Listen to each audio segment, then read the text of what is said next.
जैसे कि उम्मीद थी वैसा ही हुआ। आपने देखा कि लगातार हार की पूरी संभावनाएं बन रही थी। हिंदुस्तान के लोग भी समझ रहे थे, मैं भी लगातार वीडियोस बना रहा था, उसमें कह रहा था कि सिडनी टेस्ट हारने की संभावनाएं पूरी तरह से बन गई हैं और आज सुबह होते होते वो संभावनाएं निश्चित हो गई।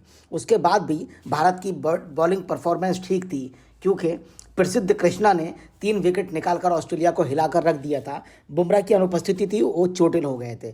उसके बाद लगा शायद भारत वापसी कर सकता है, मैच बीच में आ चुका था, मगर कुछ स्थितियां ऐसे पैदा हुई कि अच्छे खिलाड़ी हेड ने और बेविस्टर ने मैच को बिल्कुल एक तरफा कर दिया। वो लोग आउट ही नहीं हुए। आखिरकार भारत 3-1 से सीरीज हार गया, जैसी कि उम्मीद थी। अब हम समीक्षा करें तो समीक्षा में यही बात आएगी कि कौन अच्छा खेला कौन बुरा खेला, यह अलग विषय है, लेकिन जीत जीत होती है, जो जीता वही सिकंदर। फिलहाल ऑस्ट्रेलिया सिकंदर, ऑस्ट्रेलिया को बधाई। अब सवाल इस बात का है कि हम क्यों हारे। रोहित शर्मा को इस मैच में ड्रॉप किया गया, जो दुनिया का बहुत बड़ा क्रिकेट इतिहास का फैसला था। कभी कप्तान को ड्रॉप नहीं किया जाता। 5वां टेस्ट था और कप्तान को ड्रॉप किया गया। हिंदुस्तान के लोग, सोशल मीडिया, सब यही चाहते थे कि कोहली और रोहित शर्मा को ड्रॉप किया जाए, लेकिन ड्रॉप करने के बाद शुभमन गिल को उनके विकल्प के तौर पे लाया गया और शुभमन गिल भी बहुत ज़्यादा असफल साबित हुए। उन्होंने दूसरी पारी में 13 रन का स्कोर किया और पहली पारी में भी वो नाकाम रहे। फिलहाल रोहित को हटाना, उनको ड्रॉप करने से कोई भी भला नहीं हुआ और भारत की साख पर बट्टा अलग से लग गया, जो निराशाजनक कहा जा सकता है। कल की पंत की आतिशी पारी इसलिए कहेंगे क्योंकि पंत लगातार टेस्ट के हिसाब से मैच खेल रहे थे और वो नहीं खेल पा रहे थे। उन्होंने शायद सोचा होगा पर्सनली कि मैं अपना गेम खेलूंगा, अपना स्वाभाविक खेल खेलूंगा। 29 गेंदों में उन्होंने रिकॉर्ड अर्धशतक लगा के मैच का रोमांच भी बढ़ा दिया और बहुत ही लाजवाब उन्होंने पारी खेली। 61 रन 33 गेंदों में बना दिए, 4 गगनचुंबी छक्के और 6 चौके से पूरी ऑस्ट्रेलिया को हिला कर रख दिया। अगर उनका स्कोर ये नहीं होता तो ऐसा लगता है कि 100 रन के अंदर भारतीय टीम आउट हो जाती और मजाक का सबब और ज़्यादा भारतीय टीम बन जाती। विकेट कीपर बल्लेबाज ऋषभ पंत के आक्रामक खेल की वजह से स्कोर बढ़ गया। आज सुबह जब इंडिया की टीम 2 विकेट बाकी रह गए थे, खेलने आए तो 15-16 रन के अंदर पूरी टीम धराशायी हो गई। 157 रन पे सब आउट हो गए। 157 रन पे आउट होने के बाद जब ऑस्ट्रेलिया खेलने आई तो ऑस्ट्रेलिया के शुरू के बल्लेबाज नहीं चले। बुमराह की अनुपस्थिति थी, लेकिन उसके बाद भी ख्वाजा ने 41 रन का स्कोर कर ही दिया। हेड 34 और बेविस्टर ने 39 रन के साथ ही ये मैच बहुत आसानी से जीत लिया, जिसमें प्रसिद्ध कृष्णा ने 3 विकेट और सिराज ने 1 विकेट भी लिया। 6 विकेट पर उन्होंने ये स्कोर बना दिया और स्कोर बनाने के बाद ही लाजवाब जीत भी हासिल कर ली।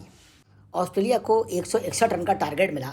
157 रन भारतीय टीम ने बनाए और 4 रन की लीड थी। 162 रन उन्होंने 4 विकेट पे 27 ओवर में बना के इतिश्री कर ली और मैच जीत लिया। अब हम बात करें कल की। विकेट कीपर बल्लेबाज ऋषभ पंत ने अपने आक्रामक तेवर के भरोसे 33 गेंदों में 61 रन बनाकर मैच को रोमांचक मोड़ पर लाके खड़ा कर दिया था। भारत ने ऑस्ट्रेलिया को 181 रन पर ढेर कर 4 रन की बढ़त भी ली, मगर उसका भी कोई बहुत ज़्यादा फायदा नहीं हो पाया।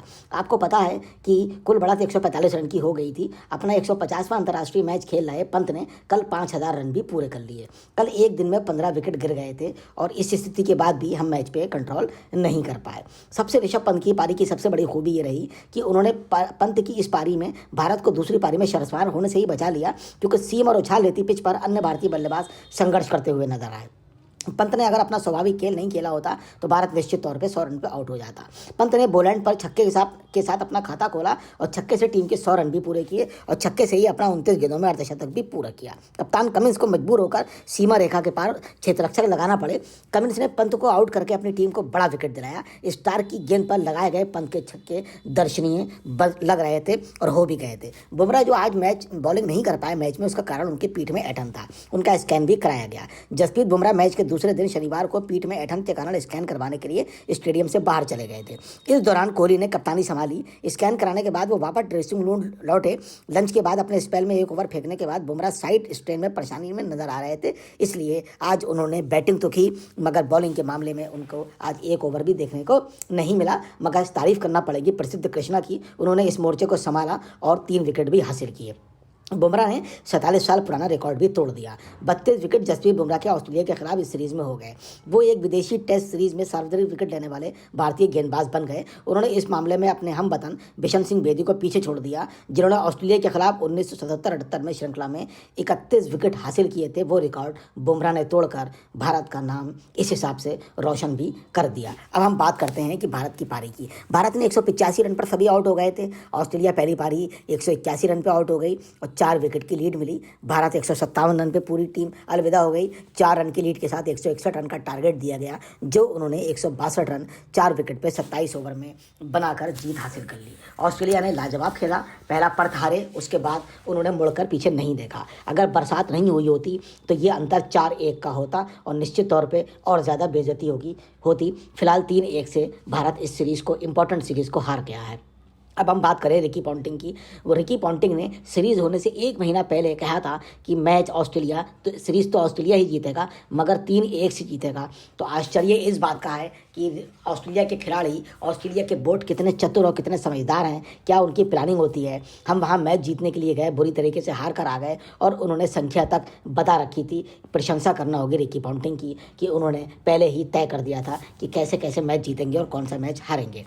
छोड़ो कल की बातें, कल की बात पुरानी, अब हमें आगे देखना होगा। बुरी हार हुई, श्रीलंका से हारे, उसके बाद हम न्यूजीलैंड से 3-0 से हारे, अब यहाँ पर 3-1 से हार गए। जब से गौतम गंभीर ने कमान संभाली है, हमारी किस्मत में सिर्फ हार और हार ही आई है। इससे ज़्यादा बदनसीबी हमारे लिए कुछ नहीं हो सकती कि क्या वजह है, क्या ट्यूनिंग की कमी है, तालमेल की कमी है, और क्या रोहित, गंभीर और टीम के बीच इतना बड़ा गैप है कि परफॉर्मेंस पे इसका असर पड़ रहा है। बीसीसीआई को ये देखना पड़ेगा, समीक्षा करना पड़ेगी। जब वो रोहित को ड्रॉप कर सकते हैं तो बीच रास्ते में गंभीर को भी हटाया जा सकता है। बीसीसीआई देश हित में फैसला करे। जय हिंद, जय भारत, थैंक यू।